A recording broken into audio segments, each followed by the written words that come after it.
आपके बच्चों की, आपके भविष्य की। और इसलिए कुछ गंभीर बातें हरियाणा के मेरे भाई बहनों के सामने रखता हूं, देश भी उसे गंभीरता से सुनेगा। साथियों, आपके पड़ोस में हिमाचल प्रदेश है। वहां 2 साल पहले कांग्रेस की सरकार बनी, लेकिन आज वहां क्या स्थिति है? हिमाचल का कोई भी नागरिक खुश नहीं है। कांग्रेस ने वहां हर वर्ग को झूठ की घुट्टी पिलाई थी, लेकिन जो भी वायदे किए उनमें से कोई पूरे नहीं किए। आज सरकारी कर्मचारियों को वहां अपने हक की सैलरी के लिए हड़ताल करनी पड़ रही है। कर्मचारियों को डीए मिल नहीं रहा। मुख्यमंत्री और मंत्रियों तक को सैलरी छोड़ने का बस दिखावा करना पड़ रहा है। हिमाचल में नौजवानों की भर्तियां नहीं हो रही हैं। स्कूल, कॉलेज बंद करने की नौबत आ गई है। वहां कांग्रेस ने महिलाओं को 1500 रुपये देने का वायदा किया था। हजारों महिलाएं आज भी इस पैसे का इंतजार कर रही है।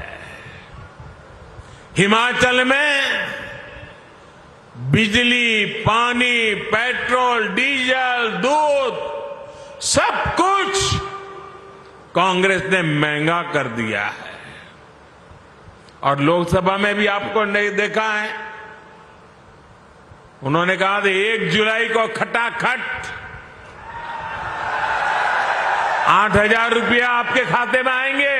लोग 1 जुलाई को कतार लगा के कांग्रेस के कार्यालयों पर खड़े हो गए थे।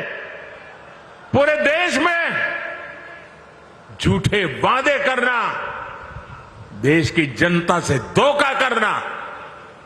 साथियों, भाजपा सरकार ने पहले जो मुफ्त इलाज की योजना हिमाचल में चलाई थी, नौजवानों को बैंकों से मदद लेने की जो योजना चलाई थी, और भाजपा ने बहुत अच्छे ढंग से चलाई थी, हिमाचल के लोगों का कल्याण करने के लिए चलाई थी, ऐसी सारी योजनाएं हिमाचल में अब ठप पड़ गई है। हिमाचल की आर्थिक हालत कांग्रेस ने इतनी खराब कर दी है कि हालात संभाले नहीं संभल रहे हैं। साथियों, जनता की परेशानी से, जनता की समस्याओं से कांग्रेस को कभी कोई फर्क नहीं पड़ता। कांग्रेस से बड़ी बेईमान और धोखेबाज पार्टी देश में और कोई नहीं है।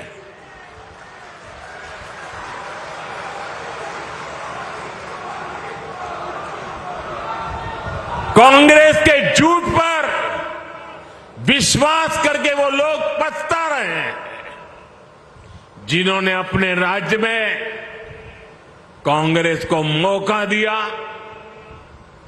कांग्रेस के झूठ की गुट्टी ने कर्नाटका और तेलंगाना को भी नहीं छोड़ा है। कर्नाटका में तो हाहाकार मचा हुआ है। वहां महंगाई और भ्रष्टाचार चरम पर है, विकास कार्य ठप है। कांग्रेस आने के बाद निवेश और नौकरी दोनों कम हो गए हैं। अच्छे खासे राज्यों को बर्बाद कैसे किया जाता है, ये कांग्रेस वहां करके दिखा रही है और कांग्रेस की इस चालबाजी में उसकी पिछलग्गू पार्टी भी हां में हां मिला रही है। ये कट्टर बेईमान पार्टी है।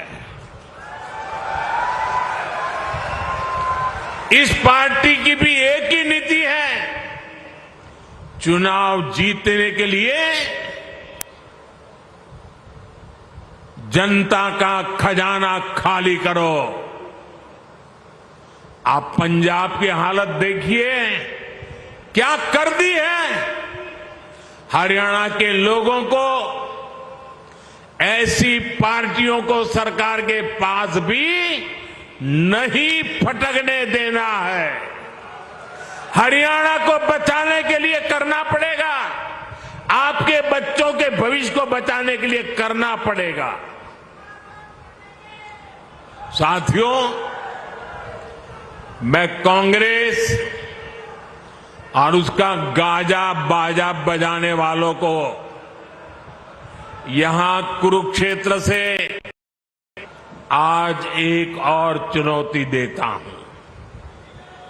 कांग्रेस किसानों के लिए बड़ी बड़ी बातें करती है, उन्हें बड़े बड़े सपने दिखाती है।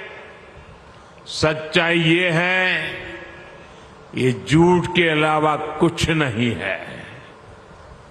अगर कांग्रेस में दम है तो वो कर्नाटका और तेलंगाना में अपनी किसान योजनाएं वहां लागू क्यों नहीं करते हैं? कहीं तो करके दिखाओ। किसान तो किसान है, हरियाणा के हो या फिर कर्नाटका के। फिर सिर्फ झूठी बातें कांग्रेस क्यों करती रहती है? जमीन पर करके क्यों नहीं दिखाते? आप देखिए, एमएसपी को लेकर यहां ये कितना शोर मचाते हैं, जबकि हमारा हरियाणा देश का वो राज्य है जो 24 फसलें एमएसपी पर खरीदता है। हरियाणा की भाजपा सरकार सिर्फ एमएसपी देती है, इतना ही नहीं, बल्कि भाव का अंतर भी देती है। भावांतर योजना चलाती है। मैं कांग्रेस वालों से पूछता हूं, वो लोग कर्नाटका और तेलंगाना में कितनी फसलें एमएसपी पर खरीदते हैं? वहां किसानों को कितना एमएसपी देते हैं? साथियों, भाजपा की केंद्र सरकार ने किसान का बोझ अपने ऊपर लेने के लिए अनेक प्रयास किए हैं। आप यूरिया का उदाहरण देख लीजिए। यूरिया का उदाहरण हमारे सामने है। विदेशों में यूरिया की जो बोरी 3,000 रुपए की बिकती है, वही बोरी आपको सिर्फ 300 रुपए से कम में दी जाती है। कहां 3,000 दाम और कहां 300 से भी कम में मिलना। इसके लिए केंद्र सरकार ने बीते सालों में करीब 10 लाख करोड़ रुपए जो किसान के सर पे पड़ने वाले थे, वो पड़ने नहीं दिए। 10 लाख करोड़ रुपए का बोझ दिल्ली की भाजपा सरकार ने उठाया है, ताकि मेरे किसान पर बोझ न बढ़े। साथियों, मैं आपसे एक और बात पूछूंगा, क्या कांग्रेस के राज में किसी किसान के खाते में कभी पैसा जमा होता था क्या? जरा जोर से बताइए ना, होता था क्या? 1 रुपया भी आता था क्या? ये लोग 1 पाई भी नहीं देते थे। किसानों के बैंक खातों में सीधे पैसे भेजने का काम भाजपा ने किया है। किसान सम्मान निधि के रूप में करीब 3.25 लाख करोड़ रुपए से अधिक हमने किसानों के खाते में जमा किए हैं। 3.25 लाख करोड़। साथियों, कांग्रेस किसानों को अपने हाल पर छोड़ देती है। मैं आपको फिर कर्नाटक का उदाहरण दूंगा, जहां कांग्रेस की सरकार है। देखिए कर्नाटक में क्या हो रहा है। कांग्रेस के सिर्फ कुछ महीनों के राज में आप सुनकर के चौंक जाएंगे। कुछ ही समय के राज में कर्नाटक में करीब 1200 किसानों ने आत्महत्या की है। अरे डूब मरो कांग्रेस के लोग।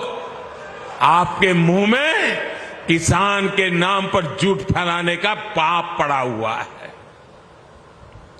वो इसलिए क्योंकि सूखा पीड़ित किसानों की कांग्रेस, वहां की सरकार ने मदद नहीं की। और ये झूठे लोग यहां हरियाणा में बड़ी बड़ी बातें करते हैं। साथियों, कांग्रेस की राजनीति झूठे वादों और देश में अराजकता फैलाने के हथकंडों तक ही सीमित हो चुकी है। आप जरा याद कीजिए, इन्होंने ओल्ड पेंशन स्कीम को लेकर कितना बवाल खड़ा किया था। लेकिन देश ने जब इनका झूठा गपबाजी, गुमराह करने के तरीके पकड़ लिए, तो अब ये ओपीएस का नाम लेना भी बंद कर दिए हैं। वहीं दूसरी तरफ भाजपा है। कर्मचारियों की हितैषी भाजपा सरकार नई पेंशन स्कीम लेकर आई। इसमें कर्मचारियों के लिए निश्चित पेंशन की गारंटी है। इस नई पेंशन स्कीम का देश भर के कर्मचारियों में व्यापक स्वागत हुआ है। सरकारी कर्मचारियों ने इसे उस पर बहुत खुशी जताई है। साथियों, कांग्रेस ने किसानों के साथ ही हमेशा देश की रक्षा करने वाले वीर जवानों को भी धोखा दिया है। ये भाजपा सरकार ही है जिसने पूर्व सैनिकों के लिए 1 रैंक 1 पेंशन लागू की।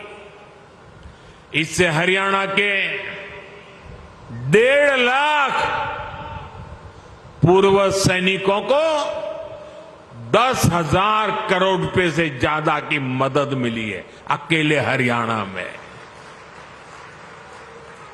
जबकि कांग्रेस ने तो पूर्व सैनिकों को भी अनेक दशकों तक इसके लिए लटकाए रखा था। और जब मुद्दा बड़ा हो गया तो बजट में सिर्फ 500 करोड़ रुपए रखे ताकि पूर्व सैनिकों की आंखों में धूल झोंक सके। साथियों, मुझे बराबर याद है 15 सितंबर 2013 सितंबर 2013 को भारतीय जनता पार्टी ने मुझे प्रधानमंत्री पद के उम्मीदवार के रूप में घोषित किया था। और मेरा पहला सार्वजनिक कार्यक्रम 15 सितंबर को रेवाड़ी में हुआ था। पूर्व सैनिकों का कार्यक्रम हुआ था और मैंने पूर्व सैनिकों के सामने मन से सामने सर झुकाकर कहा था कि मैं आपकी तपस्या को कभी बेकार नहीं जाने दूंगा। मैं वो आरोपी लागू करूंगा। कांग्रेस वालों ने 500 करोड़ का खेल खेला था।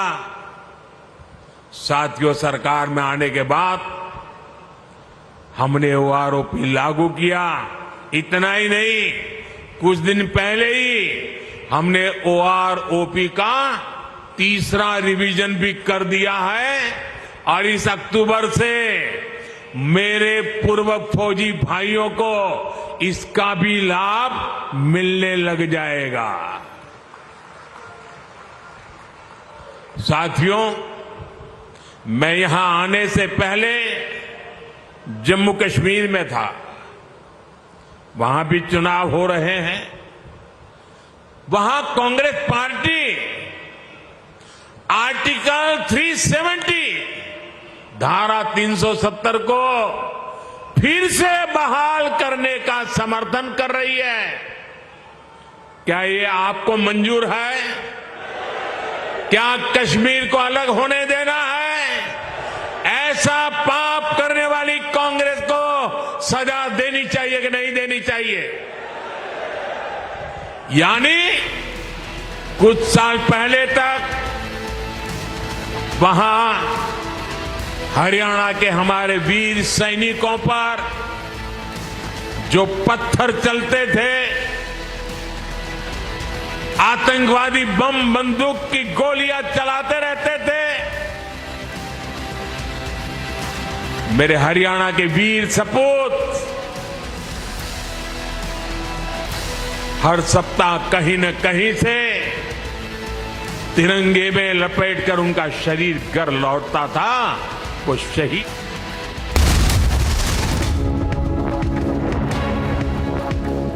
I'm told Mamata Banerjee has offered to quit, and that's good because she should have offered to quit a long time back. We're sick and tired of a corrupt government, a government under which there have been maximum number of murders, there is a syndicate, there are gang wars, there is gangsterism.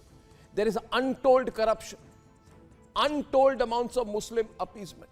The demography of Bengal has been completely ruined. There is open infiltration from across Bangladesh. And this person, Mamata Banerjee, whenever she feels her chair is under doubt or she's going to lose her position, she threatens to unseat the government in Delhi. Mamata Banerjee has offered to quit, and that is good. যা সাধারণ মানুষ জানতেন না যে এর মধ্যে একটা colour আছে।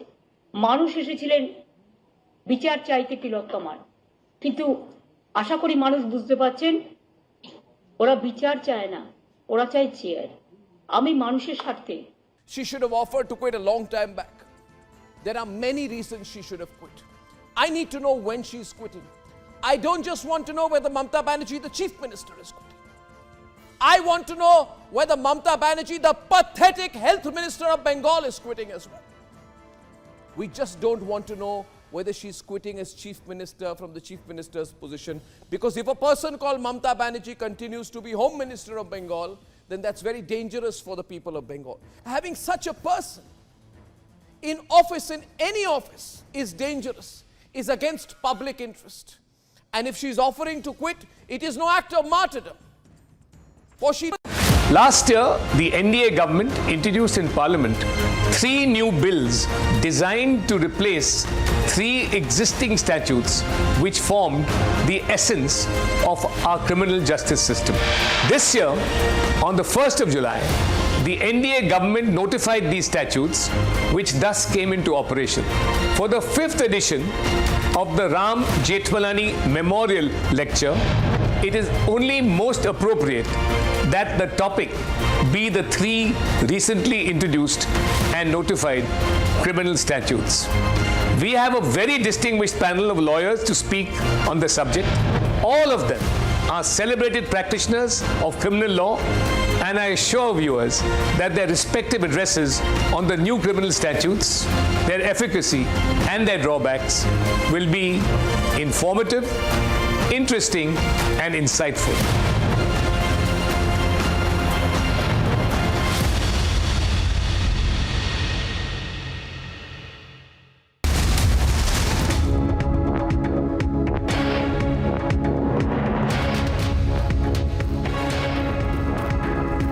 A very good evening, viewers. It's 5 p.m. and you're watching Republic TV. I'm Deepak Suresh Kumar. Today, the Chief Minister of Bengal has met the doctors and she has assured that all the guilty will be punished. Is this just a photo ops or does Mamta mean what she said to the doctors? We'll get you all the details from Ground Zero, but first let's take a look at the headlines.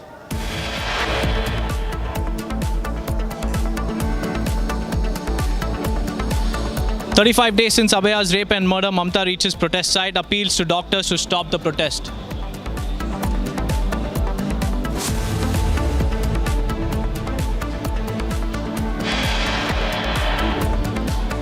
But the relentless fight for justice continues. Doctors raise "We want justice" slogans against Mamta Banerjee.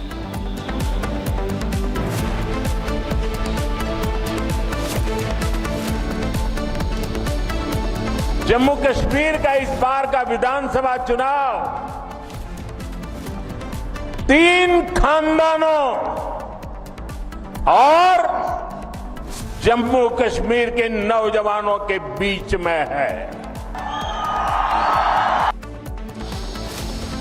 On campaign trail in Doda, Prime Minister fires Parivarwad jibe, says 3 families versus youth in the Jammu and Kashmir elections.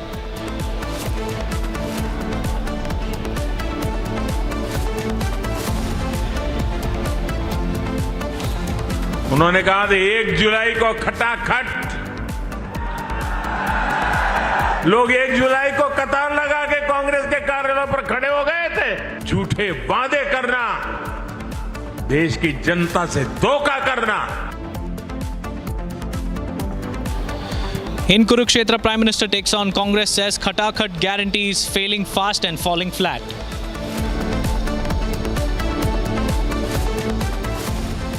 Amid showdown over illegal structure, Hindu groups call for 2-hour statewide bandh, stages protest.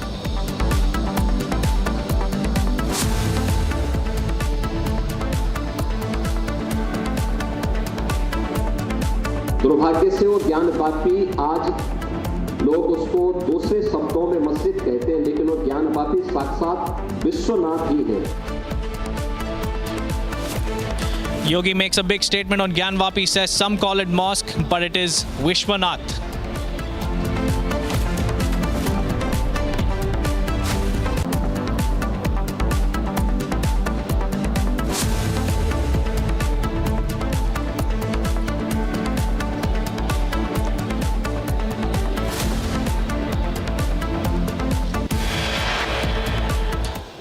Viewers, our focus remains on Bengal because the junior doctors continue to protest against Mamta Banerjee, and today, forced into a corner and on the back foot, Mamta Banerjee has met the protesters and she has assured that all those who are guilty will be punished. In fact, she also spoke about her days as a student wing leader and also a junior protester as well. She said that she could understand the pain of all these protesters and assured that soon justice will be served in the Abhaya rape and murder case. Listen into what Mamta Banerjee had to say.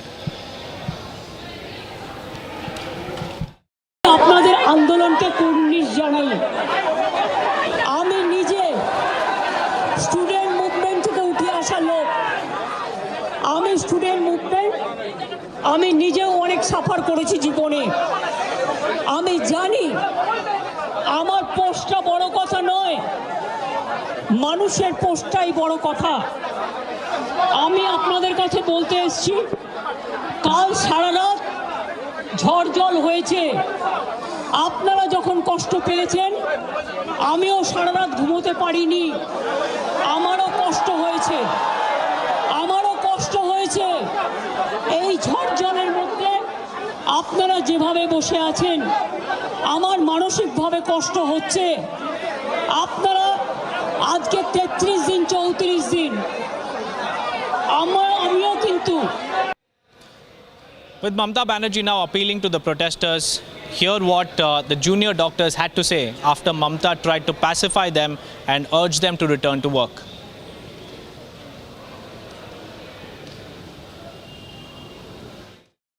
পাশাপাশি যেটা জানাতে চাইছি, আমাদের যে আন্দোলন চলছিল সেই আন্দোলনের যে ধারা, যে স্পিরিট, সেই স্পিরিট অনুযায়ী দাবি, সেই স্পিরিট অনুযায়ী চলবে। আমাদের যে 5 দফা দাবি, আস্তে আস্তে, আমাদের যে 5 দফা দাবি, সেই 5 দফা দাবি নিয়ে আমরা যে কোনো জায়গাতে আলোচনায় বসতে চাই। আলোচনায় বসা নিয়ে আমাদের মধ্যে কোনো দ্বিমত নেই। আমরা অতি দ্রুততায় এই আলোচনায় বসতে চাই এবং অতি দ্রুততার সাথে কাজে ফিরতে চাই। কিন্তু আমাদের দাবি নিয়ে আমরা আমাদের যে ন্যায়সঙ্গত ন্যায্য দাবি, অন্যায় দাবি আমরা করছি না। তাহলে এই দাবি নিয়ে মাননীয় মুখ্যমন্ত্রীর কাছে আমরা এক্ষুনি আলোচনায় বসতে চাই। আমাদের দিক থেকে জুনিয়র ডক্টরস ফ্রন্টের পক্ষ থেকে এই যে জায়গা থাকলো সেই জায়গা আমরা রাখলাম। আমরা মনে করি 5 দফা দাবি নিয়ে আমরা কোন রকমের কোনো সমঝোতায় যেতে রাজি নয়, কিন্তু আমরা 5 দফা দাবি নিয়ে অতি দ্রুত আলোচনায় বসতে চাই। এটাই আমাদের মতামত। আমরা কিছুক্ষণের জন্য সময় চেয়ে নিচ্ছি, অতি দ্রুত আমরা আলোচনায় বসবো। এটা তো জানিয়ে রাখলাম আপনাদেরকে, আমরা আলোচনায় বসতেই চাইছি। Well, my colleague Ishan Dev is joining me live from the Kolkata newsroom. Ishan Dev, a very good evening to you. Today, Mamta Banerjee met the protesters at the Swasthya Bhavan.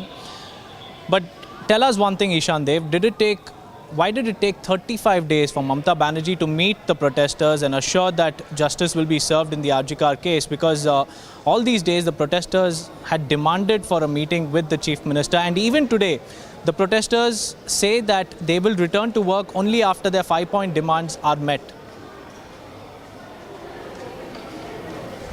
Exactly. So, Deepak, the protesters are saying that they are sticking to their 5-point demands, and only after the Chief Minister comes in a discussion with them, with the representatives of this West Bengal Junior Doctors Forum, after the discussion, if they feel that the Chief Minister is really compassionate and sympathetic towards their demands, they will withdraw their protest and they will go back to resume their duties. So, this is the announcement on the part of the protesting doctors. On the other hand, you have seen that how the Chief Minister suddenly turned up to the place where the dharna is going on, and there the Chief Minister tried to assure the doctors that if the doctors are going to trust the Chief Minister, then she is going to deliver justice. She is saying that trust me, I am going to render you justice, I am going to provide you justice. Justice will be done to Abhaya and everyone who are the perpetrators of this crime or associated with this crime. They will be brought to justice. You believe me, these are the message from the Chief Minister standing there in front of the protesting doctors. But Deepak, in the meantime, the doctors have already, after Chief Minister left the place by announcing her message in front of the protesters also faced the media, and they have said that we want a discussion with the Chief Minister. As you know, that there was a discussion a couple of days back. A discussion was decided at Nabanno Sabhaghar, where the doctors were standing in front of the Nabanno Sabhaghar saying that if the Chief Minister allows the live streaming of the whole discussion session, then they will go inside and start the discussion. But the government of West Bengal was not keen on live streaming. They were not ready to live stream the whole event, and that's why the doctors came back. This time again the Chief Minister came to the place where the dharna is going on, and the Chief Minister tried to assure that she will render justice if the protesters trust on her. But the protesters are saying that before that they need a discussion, and they will do the discussion on their 5-point demands. You know, the 5-point demands are the removal of DME and DHS, the removal of the CP of Kolkata Police and the Deputy Commissioner North, and some other demands are also there. The increase in security and some other demands are there. So if the discussion goes on between the two sides, on these 5-point demands pinpointedly, then only the doctors will decide and consider about withdrawing their protest. But the state government or the chief minister has not made it clear still whether the discussion is going on, because they have on the part of the doctors, they have already sent a mail officially to the government of West Bengal also, in which mail the mail has reached the chief secretary and other top brasses of West Bengal administration. But when the discussion is going to happen, that is not yet clear. And in this discussion, whether the live streaming of the whole process will be done or not, that is also not clear.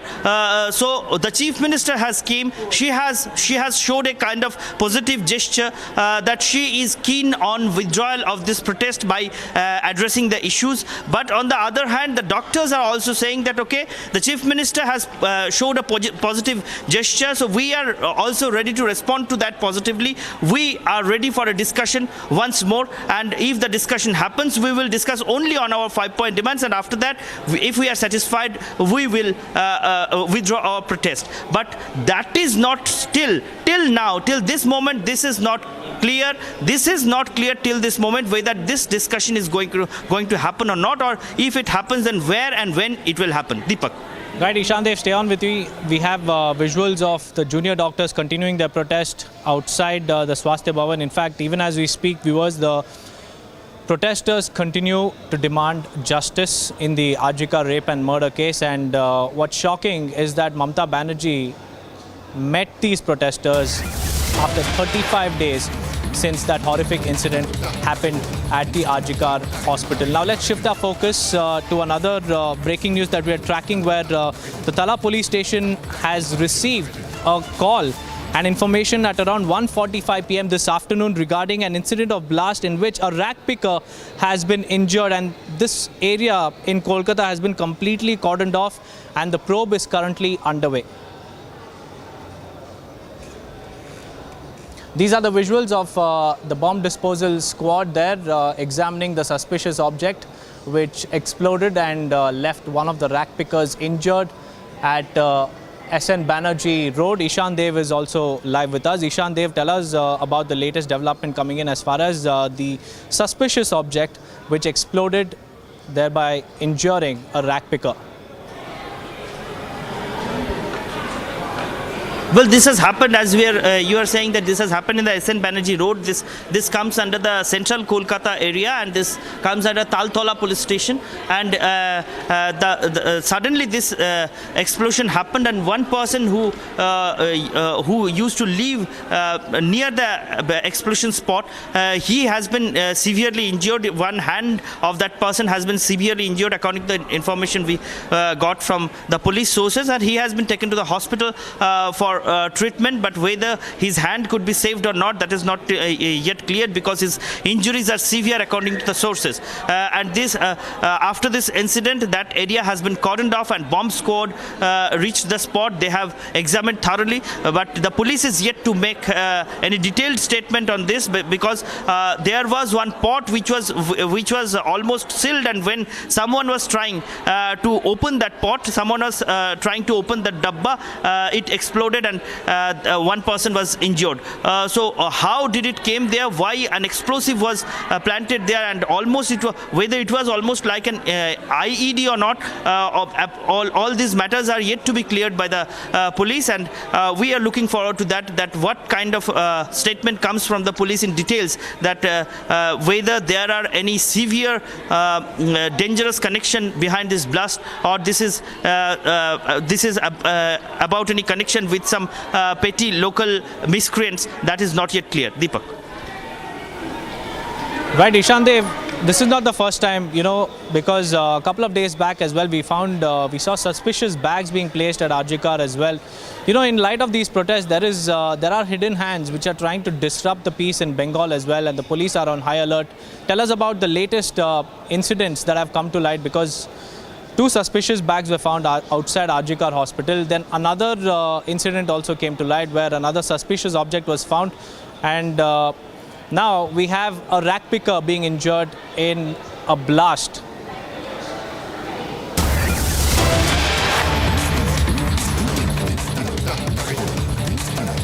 Well, stay on with us, viewers. Now, the doctors have written an email to the Chief Minister. We have accessed that purported email where it says, where it has been addressed to the Honorable Chief Minister of Bengal. Let me read that out for all viewers.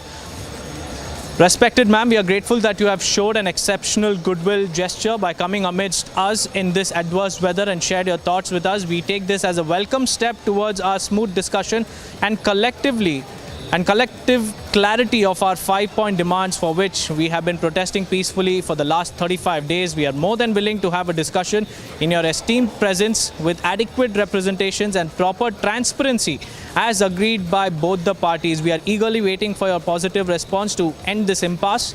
Kindly let us know the place and time of the convention for the meeting. This is the email that has been written by the junior doctors to the Chief Minister of West Bengal. Now, coming back to Ishan Dev, the doctors continue to demand transparency, which means that they are adamant on live streaming the entire meeting between them and the Chief Minister. But on the other hand, you have Mamata Banerjee who clearly says that live streaming will not be allowed. So how will the impasse come to an end if she doesn't meet the demands?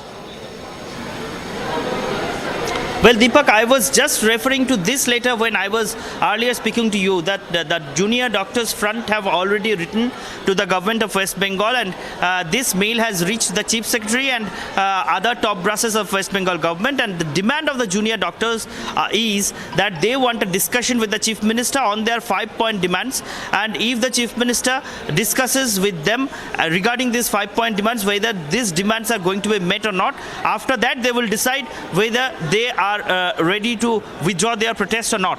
And at the same time, as you were mentioning, that the term transparency has been very clearly mentioned in this letter.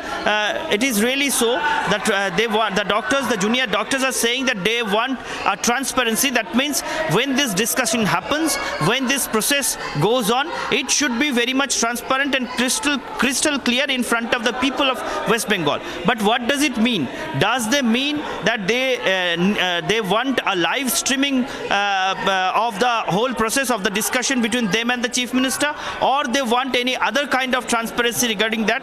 That is not yet clear, because that has not been mentioned in this letter clearly. You know that when the meeting was fixed between the Chief Minister and the representatives of the doctors at Nabanna Sabhaghar, at that time the meeting could not happen because of only one condition, that the doctors were sticking to the terms of live streaming.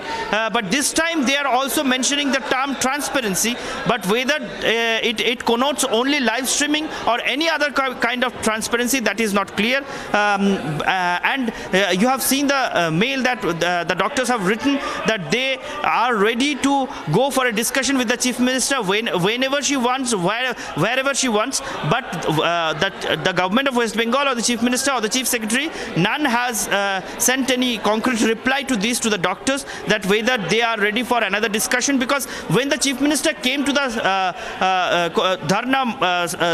came to the spot of the dharna, she did not mention that she wants another discussion with the doctors. She just said that, trust me, I am going to give you justice, I am going to render you justice. But after the Chief Minister left the spot, the doctors said that they want a discussion on this, as the Chief Minister has come and she has shown a goodwill gesture. That's why we are also ready for discussion. Once a discussion has been spoiled, the discussion could not happen because the government was not ready to respond to the term of live streaming. But we are ready again to go for a discussion, and where the Chief Minister wants, when the Chief Minister wants. But the Chief Minister, whether she is ready for another term of another discussion, another spell of discussion, that is not yet clear. Till the reply from the government comes to the junior doctors, this is not clear whether this discussion is going to happen or not. Deepak. Right, Ishan Dev, whether this is indeed a goodwill gesture by the Chief Minister or not remains to be seen if and when she agrees to meet those demands of the doctors, primary of them being transparency. Well, that remains to be seen. Now let's shift our focus on the other stories that we're tracking from across the nation.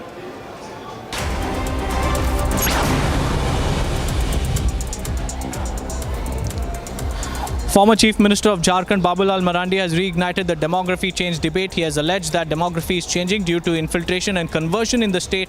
He also added that the Hindu population has decreased by 7% in Jharkhand. आज संथाल परगना और झारखंड संपूर्ण झारखंड में लगातार इस 60 वर्षों में आदिवासियों की आबादी घट रही है और संथाल परगना में भी घट रही है और आबादी जिस प्रकार से घट रहा है तो इसका प्रभाव सीधा सीधा आदिवासियों पर पहला पड़ेगा। ऐसे तो डेमोग्राफी बदलती है तो सबके ऊपर उसका प्रभाव पड़ता है।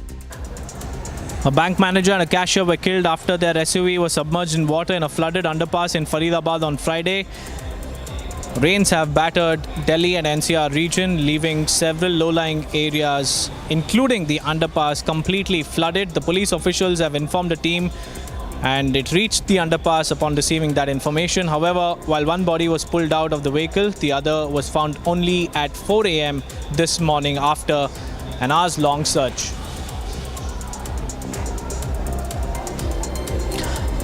A fire broke out at an oil factory in Uttar Pradesh's Sitapur. Officials have informed that the fire was caused following an explosion at the oil boiler and several workers were feared to be trapped. Police and fire brigade officials were immediately pressed into service while the rescue and restoration operations are underway.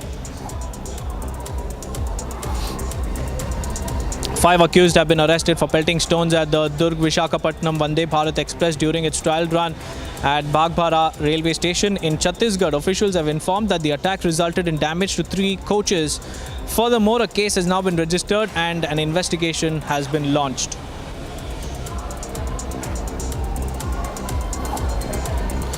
300 roads, including one national highway, have been closed in the state of Uttarakhand following incessant rainfall. 30 state highways, 15 main district roads and 5 other district roads have also been closed down. Officials have informed that the restoration operations are underway in a bid to facilitate smooth passage of traffic.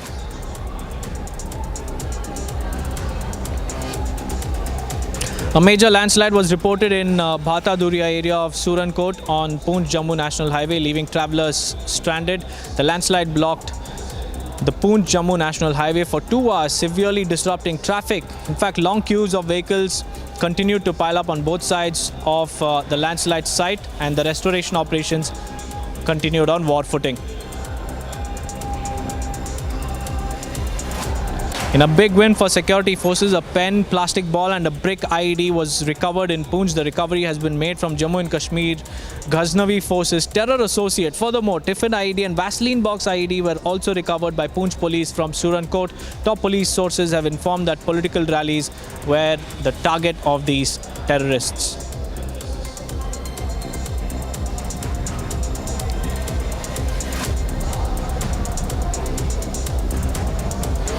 The main dome of the Taj Mahal witnessed water leakage due to incessant rain for the past 3 days, which inundated a garden on the premises as well. However, a senior official of the Archaeological Survey of India in Agra Circle said that there is leakage in the main dome due to the seepage and there is no damage to it.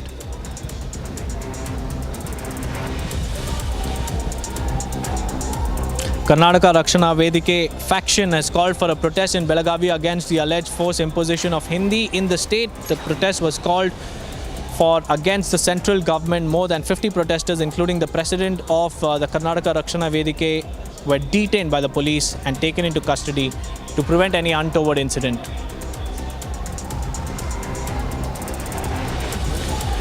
Two tribal women were assaulted and beaten to death by villagers over suspicion of witchcraft. The bodies of the 2 women were then dumped into a river. The police have launched an investigation into the matter and 6 people have been arrested so far in connection with the case. Police have informed that the 2 women were tied and then thrashed to death by the villagers.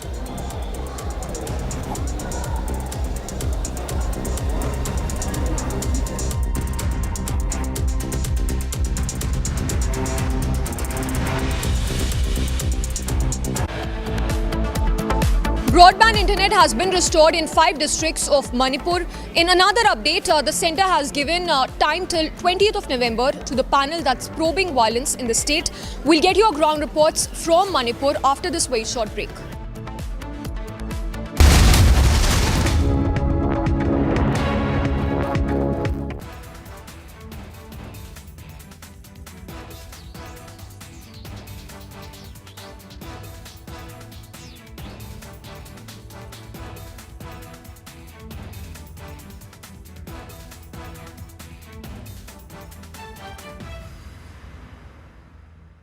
one video has sent the lobby into a tizzy.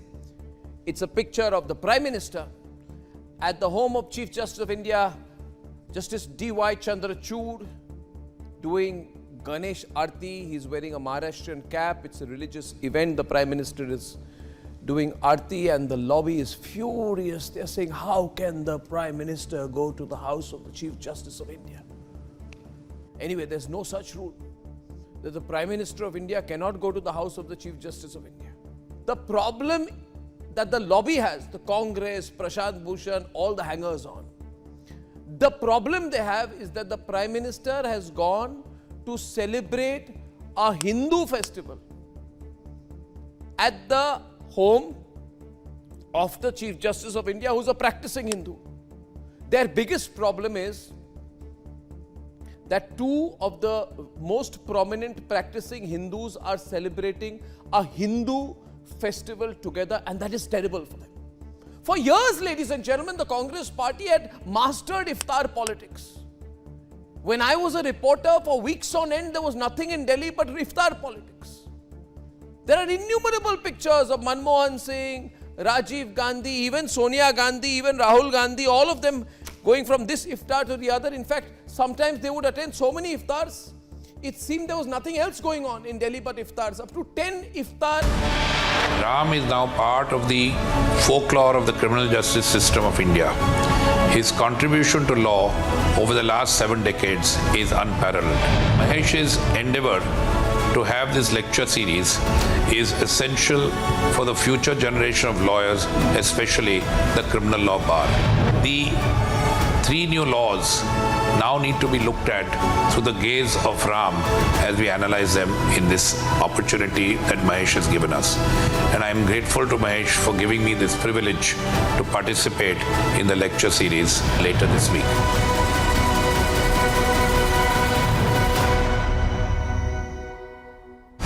The beauty of Ram Jethmalani was, in my opinion, the brutality of his comment.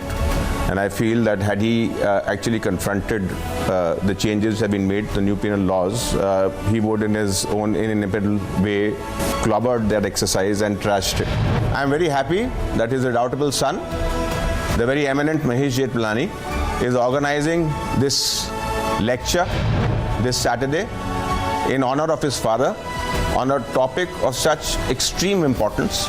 And I hope that a free exchange of ideas on this issue of seminal importance for the country yields an outcome which will be beneficial for all the competing views.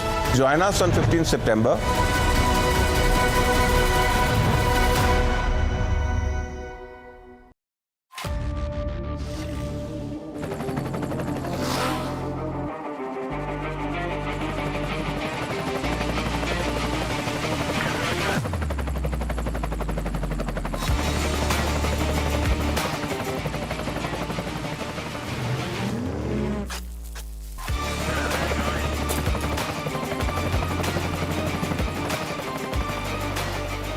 Director, the taste of success. But I'll tell you something interesting, which you may remember. In 1984, there was a hijacking. I was a very young officer. I was part of the team which was dealing with it. And midway through the hijacking, I realized, not midway, about 3-4 hours, those were the days you didn't have cell phones and all that. So, and I had a small, my son was a few months old. My wife used to work, so it was my day to go back home and feed my son at lunch. Okay. So I rang up my mother actually to tell her, look, I can't come, there's a hijacking. And then I discovered my father was on the flight. Okay. And the flight ended up in Dubai. It's a long story. But I mean, fortunately, nobody got killed, but it could have ended up wrongly. So I know what, and it was interesting because on the one hand,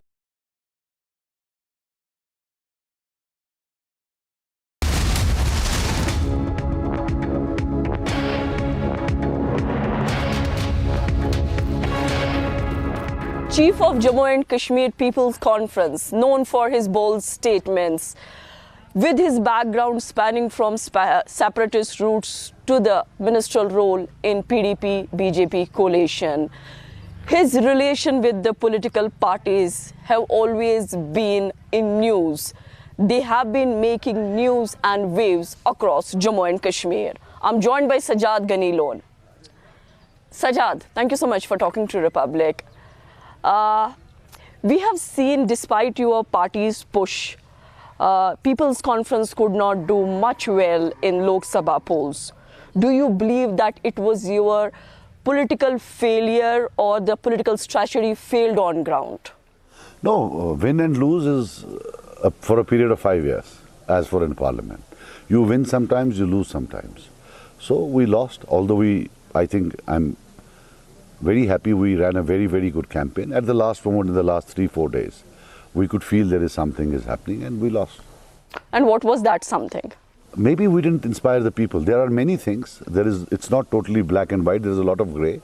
But like a true Democrat, I would want to believe that we lost because people didn't want us to win. We were not able to reach out to people, convince them some things. Although there is a lot of things which are non-people in nature, which made us lose, but I don't want to talk about that because in another election, the non-people factors will then impact that also. You have been quite critical about PDP and the NC policies. You even go to an extent saying they have failed people on the ground. But then the critics argue that even your People's Conference is not able to provide that alternative to the people. That's fine. The critics are there to criticize. They are every right. But we have a right to criticize people. They have been there in power for a very long time, especially NC. It has been there for 70, 80 years now. If we are today without a state, Article 370 has gone, 35A has gone, we are all answerable. But the maximum answering will be done by the party which has ruled most, which has been at the forefront in 1947, until they were in power. They've been in power for, I think, 30, 40 years. So they have to be answerable. There has to be a culture of accountability. You can't just say, no, I won't answer. They have to answer. Your alliance with Apni Party during parliamentary polls, but the voting percentage suggested, or the voting pattern suggests that it could not yield any results. They could not provide support to you. Was it a betrayal of trust, or you were overly relying on their back? I was not overtly relying. I was not expecting. I was expecting 50,000, 60,000 votes, which they did not transfer. So how do you see that betrayal? I would not call it betrayal. Maybe they tried, but it was a bad idea. We should not have done it. So you agree that it was a bad idea to have an alliance? Idea. We should not have done it, no. Okay. I should not have done it. That was a very bad idea. You have been quite vocal in the beginning of your mainstream politics that you said at one point in time that Prime Minister Modi is my elder brother. A statement you think ever that it could not deliver on the ground, or aligning with the Prime Minister Modi had a fall, particularly post-abrogation of Article 370 and the impact it had on Kashmir? How many times do you ask Umar Abdullah that he was the foreign minister in BJP government? Can we stop it? No. It is not time to stop it, especially this pro-BJP media. I don't know why they ask me this question always. Right? You go and ask Umar Abdullah how many years he has served as a foreign minister. What I said at that time was that he treated me like this thing, and the media said A, B, C, D. So you were can't now hold misquoted? it against Are you me. saying you were misquoted? No, I'm not saying I was misquoted. It is over. I said it once, end of the story. Now, it's been 10 years since then. So you are regretting aligning openly and... No, I have never aligned with them ever in an election. I just joined a government there, which is a sin which was not only committed by me, a sin which was committed by NC, a sin which was committed by PDP, and a sin which was committed by me. For some reason, I don't know. Seems God has forgiven them and hasn't forgiven me. Okay. How confident are you about winning from both Kupwara or Handwara, or you are hedging your bets that hoping that at least you would secure one seat? No, I went to Kupwara because of demand, popular demand. My workers forced me to fill the form there. They said it is a district headquarter, and people at times feel that you're not giving enough attention to it, so you come and throw your hat in that. In this constituency, in the last election, I have taken a lead of around approximately less than 9,000 votes over NC. So this seems to be one of the safest seats. But I take every election seriously. I'm not going to bask in any overconfidence that I have scored a very big lead. This is as much of a tough battle as anything else. So having said that, Kupwara I just took because my workers literally said, no, you have to come here. Are you confident that your workers will make it possible for you this time? PC workers are hardcore, so they will work hard. Today, I have come for village-to-village campaigning after 10 years. 14 Parliament I came here. I did come after that, but during election time. In 14 Assembly I didn't come. In 19 Parliament I didn't come. In 24 Parliament I didn't come.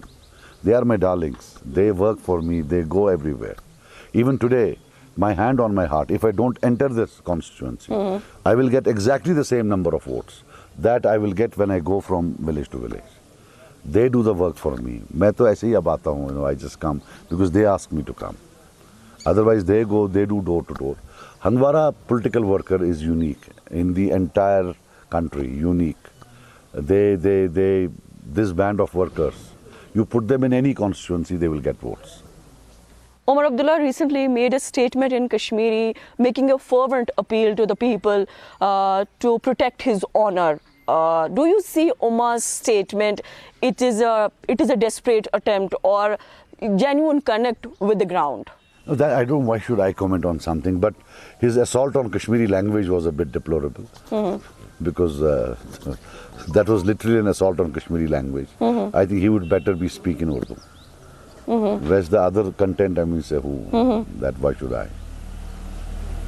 So you're not going more into Omar? No. Why? Apart from that, he molested Kashmiri language, so. You have called him tourist as well. During I always elections. I always say he is touristy. I mean, say there is. I'm not saying is as a matter of. He is very unlike a Kashmiri. He doesn't look like any of these people. See, I can sit with them, talk to them in Kashmiri, lie down with them. He can't do that. He is unlike them. He is not a part of this landscape. Very big charges that you are making against Omar Abdullah. No. With due respect, nothing against him. But he is not one of them. I am one of them.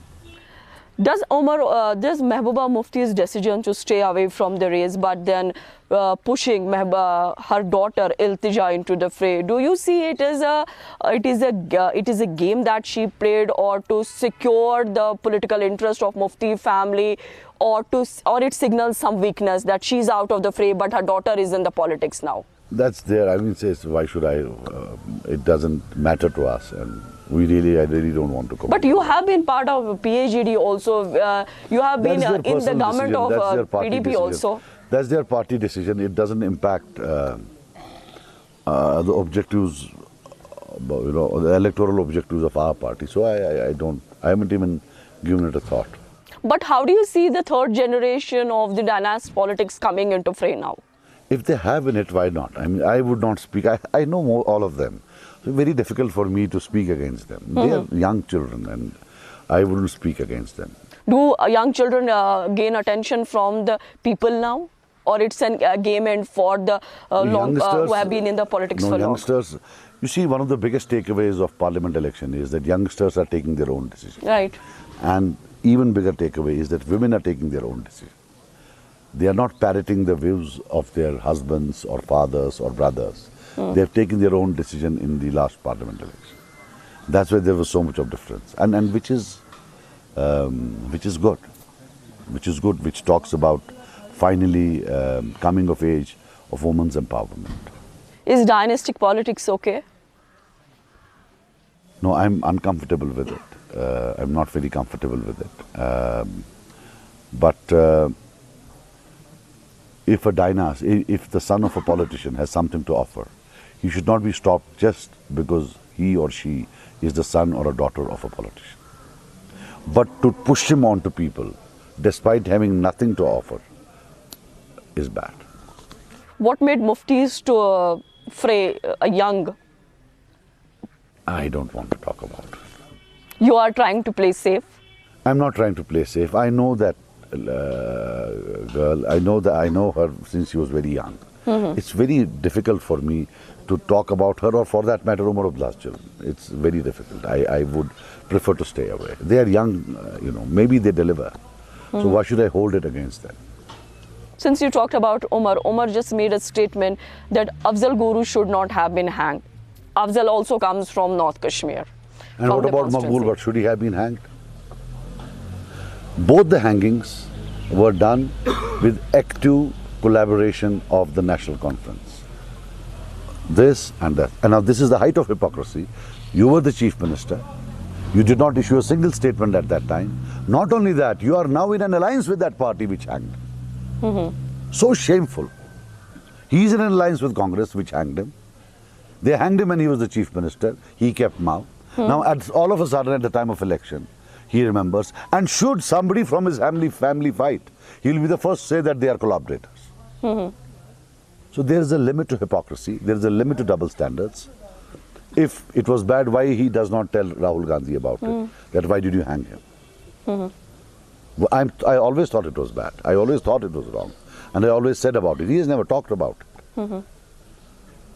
You can ask the family, I helped in legal aid. He helped in hanging him. Now we are seeing in Kashmir another factor, that is, do you see the Jamaat-e-Islami as they are contesting through independent candidates? Is it going to be a challenge for the political parties in Jammu and Kashmir?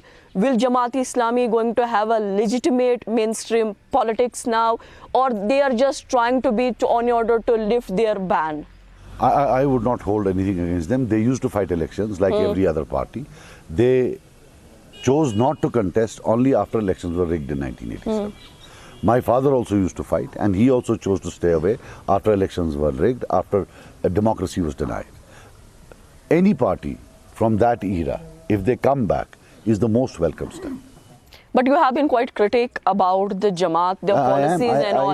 If at all they come and they win couple of seats, how do you see their role in the Jammu and Kashmir, which now is a UT? They voted en masse against me. Yeah. Right? And they will vote against me today also, whenever they are. But having said that, you cannot deny them the right to contest elections. And as much as I may not agree with them ideologically, they have suffered. Thousands of their people have been in jails for dozens of years. 10 years, 12 years, 15 years, 20 years. You can't do it to them. No, you will shun them away with jail. We're a part of a society. You can't inflict so much pain on a certain section. The same was with us. Until I joined mainstream, our workers were always in jails. Always. In interrogation centers, jails. So, if they have come out of it, they are going to fight. We should welcome it unconditionally. And not say, because I have seen it myself, when I decided to contest, the same thing happened. You see, I'll tell you my concept of a victim and a victor. Victim is those who have gone to jail, those who are resting in graves, those who have gone to torture centers, detention centers, PSA, other jailings, or handicapped because of violence. Victors are those who were at the forefront in ordering to fire people, to put them in jail, to undergo detention, to get them tortured. Okay?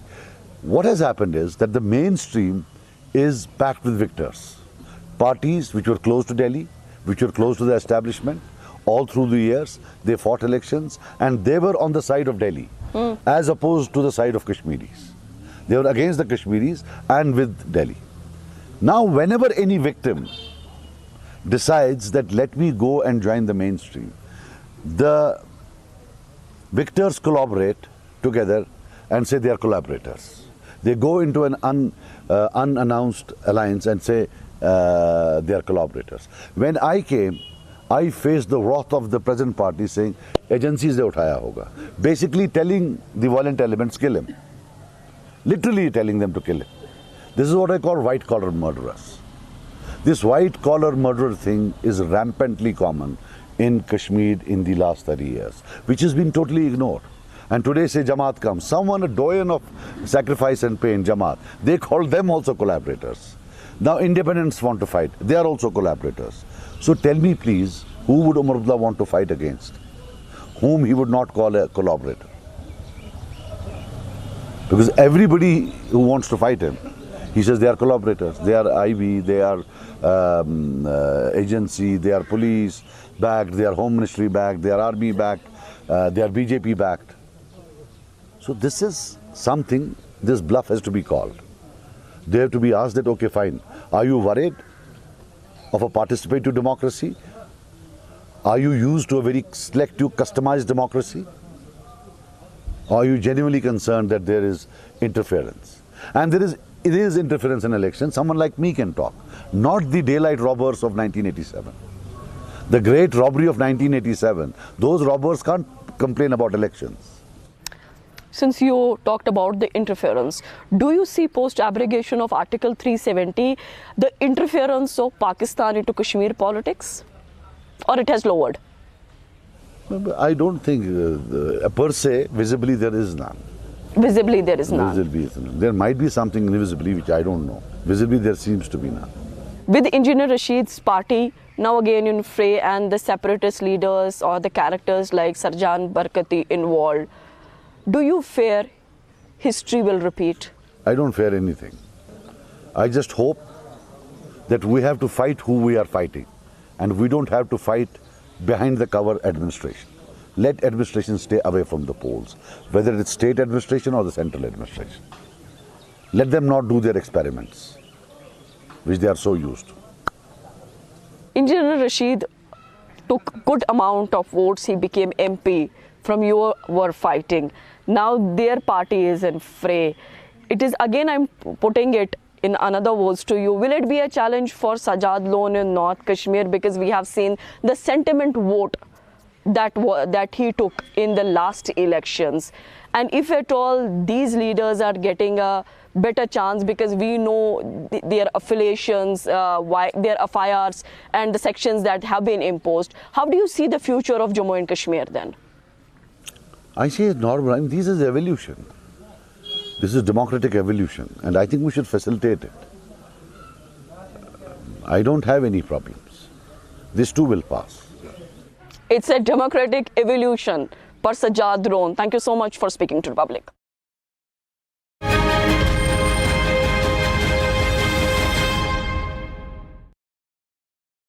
ರಾಜ್ಯದಲ್ಲಿ ಸಮಿಟ್ಗಳ ಇತಿಹಾಸದಲ್ಲೇ ಮತ್ತೊಂದು ಮೈಲುಗಲ್ಲು ಸೃಷ್ಟಿಸೋಕೆ ವೇದಿಕೆ ಸಿದ್ಧವಾಗಿದೆ. Republic Kannada ಮಹಾಸಂಗಮ. ಇದು ಕನಸಿನ ಕರ್ನಾಟಕಕ್ಕಾಗಿ ದಿಗ್ಗಜರ ಸಮಾಗಮ. ಅತಿ ಶೀಘ್ರದಲ್ಲಿ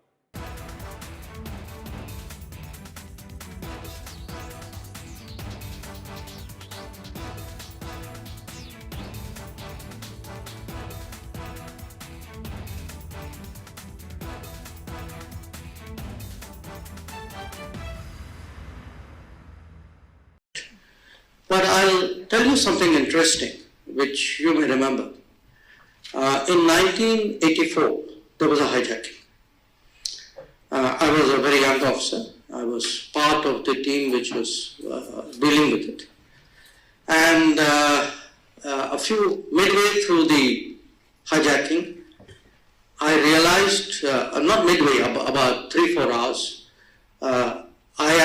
those were the days you didn't have cell phones and all that. So, and I had a small, my son was a few months old. My wife used to work, so it was my day to go back home and feed my son at lunch. Okay. So I rang up my mother actually to tell her, look, I can't come, there's a hijacking. And then I discovered my father was on the flight. Okay. And the flight ended up in Dubai. It's a long story.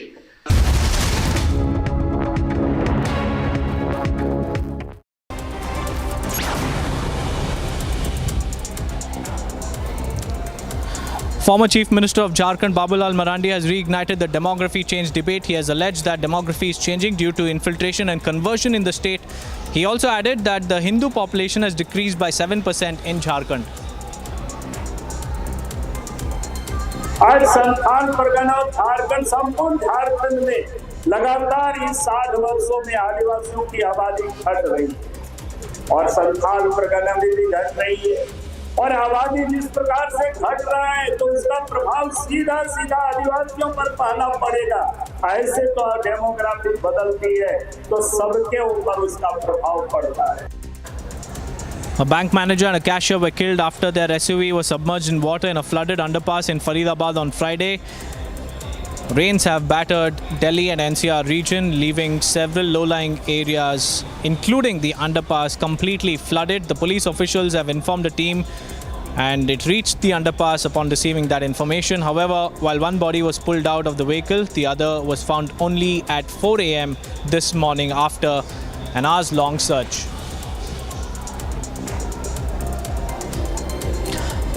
A fire broke out at an oil factory in Uttar Pradesh's Sitapur. Officials have informed that the fire was caused following an explosion at the oil boiler and several workers were feared to be trapped. Police and fire brigade officials were immediately pressed into service while the rescue and restoration operations are underway.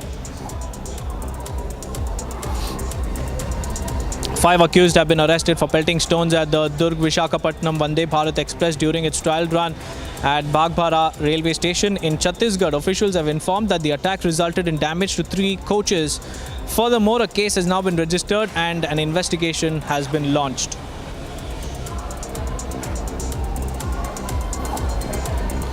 300 roads, including one national highway, have been closed in the state of Uttarakhand following incessant rainfall. 30 state highways, 15 main district roads and 5 other district roads have also been closed down. Officials have informed that the restoration operations are underway in a bid to facilitate smooth passage of traffic.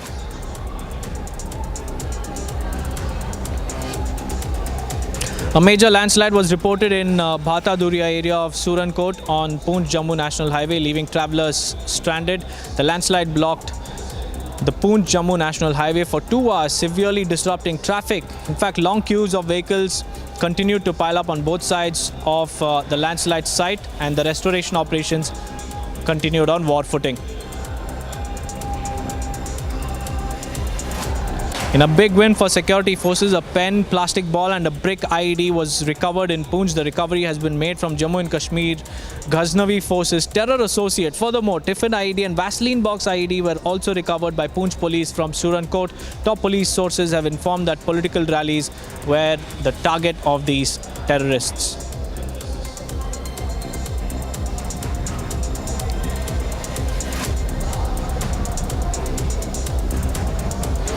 The main dome of the Taj Mahal witnessed water leakage due to incessant rain for the past 3 days, which inundated a garden on the premises as well. However, a senior official of the Archaeological Survey of India in Agra Circle said that there is leakage in the main dome due to the seepage and there is no damage to it.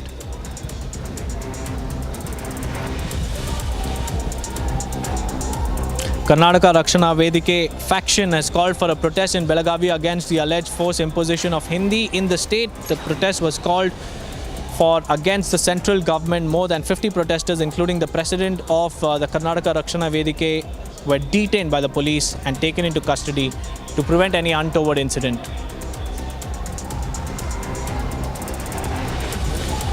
Two tribal women were assaulted and beaten to death by villagers over suspicion of witchcraft. The bodies of the 2 women were then dumped into a river. The police have launched an investigation into the matter and 6 people have been arrested so far in connection with the case. Police have informed that the 2 women were tied and then thrashed to death by the villagers.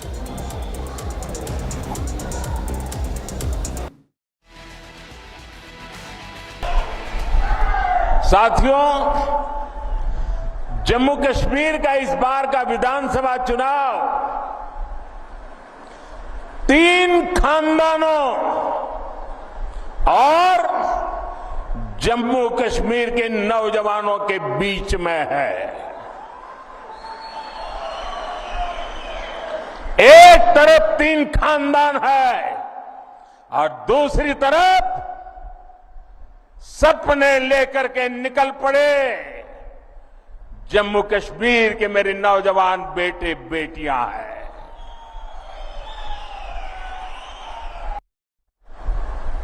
आप याद करिए वो समय जब दिन ढलते ही यहां अघोषित कर्फ्यू लग जाता था,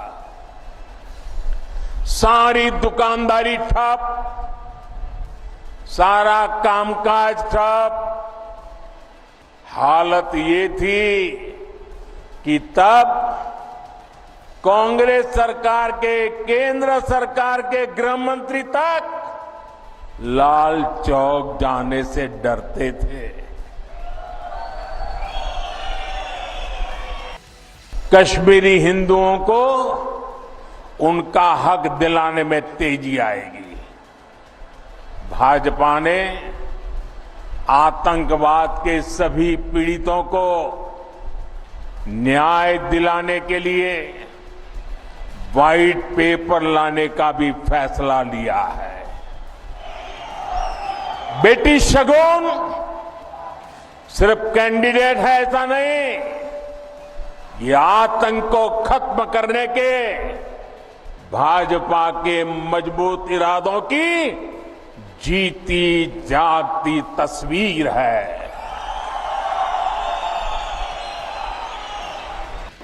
हमारे टपलू जी को आतंकवादियों ने शहीद किया था। उनकी हत्या के बाद कश्मीरी पंडितों के साथ अत्याचार का एक अंतहीन सिलसिला चला।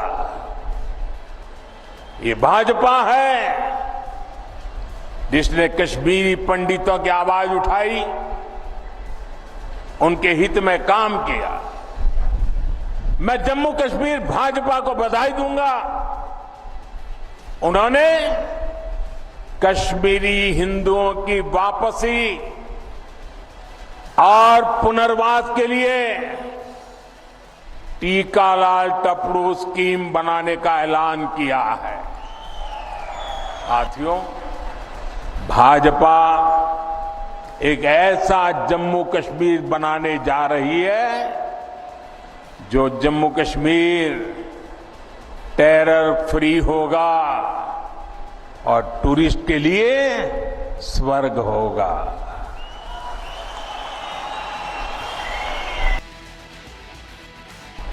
आपने देखा है आजकल ये लोग संविधान को अपनी जेब में रखते हैं। संविधान की किताब कोई सम्मान नहीं, जेब में रख दो। इन लोगों ने बाबा साहब के बनाए संविधान की आत्मा को नोच दिया था। वरना क्या कारण था कि हमारे जम्मू कश्मीर में 2 संविधान चलते थे? क्यों जम्मू कश्मीर के लोगों को वो हक नहीं मिलता था जो बाकी देश में मिलता था? Broadband internet has been restored in 5 districts of Manipur. In another update, the centre has given time till 20th of November to the panel that's probing violence in the state. We'll get your ground reports from Manipur after this very short break.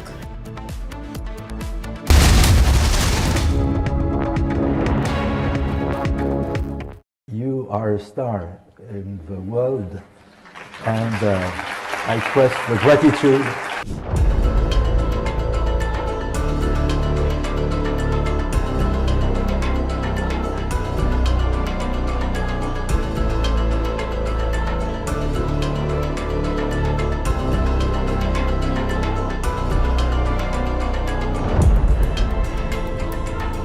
In India's foreign policy as India rises?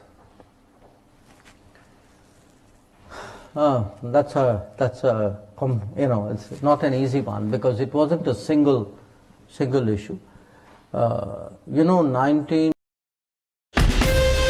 From Asia's largest news headquarters, setting the agenda for Bharat.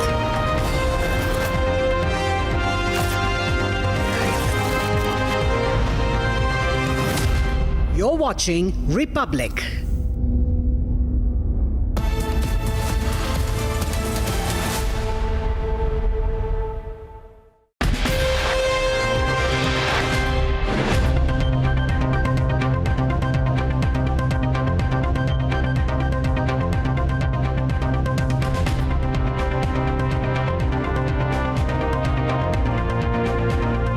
Presented by Royal Global University, Northeast can't wait. Pado kuch bano. Prime Minister Narendra Modi lashes out at Congress during his election rallies in Jammu and Kashmir and Haryana.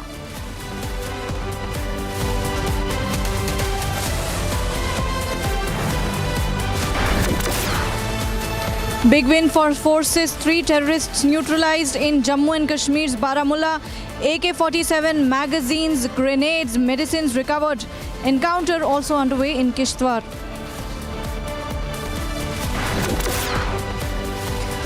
Mamata swings into damage control mode after threats, visits protesting doctors outside Swasthya Bhavan, appeals them to return to work.